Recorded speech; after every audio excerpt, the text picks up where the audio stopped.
Le 29 Tevet, c'est le jour de la Iloula de notre maître Rabbi Ishaq Kaddouri, Sroto Tagin Alenu.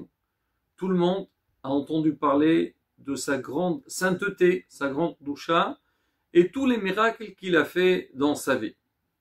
Alors ses proches, ils racontent, des grands rabbanim, ils disent certes qu'il est très fort au niveau des brachot, il a fait énormément de miracles, mais il était très érudit dans l'étude de la Torah. Beaucoup de fois, quand ils étaient dans le Beth Midrash, en pleine discussion sur des questions de halakha ou de limoud, alors le Rav sur le champ, il leur donnait des réponses où il sortait des références que personne ne connaissait. Sroto Tagin Alenu. On va essayer de raconter une petite histoire sur lui. Alors on raconte que à la fin de sa vie, les gens lui ont posé la question, ils lui ont dit Rav, par quel mérite que tout ce que vous demandez, il se réalise? Il leur a dit, écoutez, il était très âgé, il a dépassé les 100 ans. Il leur a dit, vous savez, je suis très vieux, les malachim, ils peuvent pas me refuser. C'est normal quand le gars il est âgé, donc on l'écoute. C'est une mitzvah. Il leur dit, c'est pour ça que ce que je demande, il se réalise.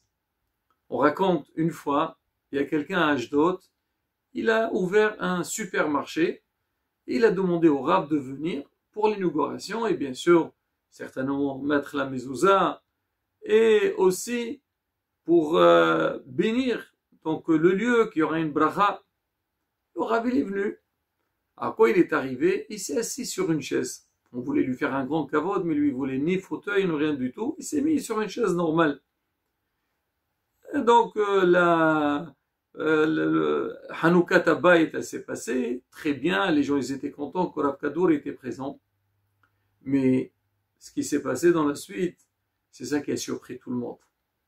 Dans l'année, 4 caissières donc de ce supermarché, elles sont tombées enceintes. Et parmi elles, il y avait celles qui sont restées beaucoup d'années et n'ont pas eu d'enfants. Bon, le propriétaire, quand il voit que donc les caissières elles sont tombées enceintes, c'est normal, elles doivent aller en congé. Il n'a pas fait le lien. Alors il a amené des autres. Il a amené donc des remplaçantes, 6 caissières, donc elles travaillaient donc tour de rôle. Et il s'est avéré que les 6 caissières qu'elles sont venues travailler, elles sont toutes assises sur la chaise que Rav Kaddouri s'est assis. Dans l'année, elles sont tombées enceintes. Et là, donc l'écho est parti partout. Qu'est-ce qui se passe? Vous avez changé 4 caissières, maintenant encore 6. Qu'est-ce qui s'est passé? Ils ont compris que le fait qu'elles se sont assises sur la chaise sur laquelle il s'est assis le Rav, donc c'était une grande ségoula pour tomber enceinte. Alors, sur le champ, alors on a pris cette chaise, on a mis dans un coin du supermarché, et toutes les personnes qui avaient besoin d'une ishoua, d'une délivrance, elles venaient s'asseoir dessus. Surtout, les femmes elles voulaient tomber enceintes.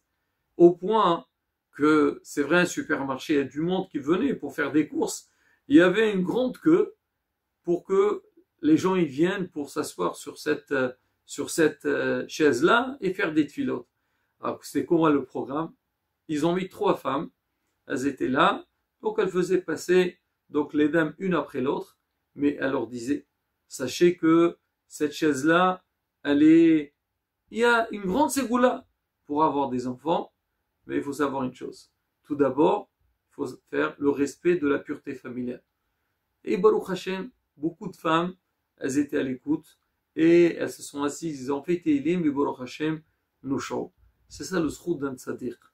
C'est ça, Iloula, donc le 29 Tevet, il faut allumer une bougie, l'Aïloun Shmato, l'Echvod Hatzadir, et prier à Kadosh Baruch Hu, que Bischot Hatzadir, Kadosh Baruch Hu, il nous donnera tout ce qu'on a besoin, et le Tzadir lui-même, là où il se trouve, il priera pour nous tous, Bezat Hashem, pour qu'on aura des délivrances, beaucoup de Yishoot, Amen, Keni Herason. Srotot Tagin Alim.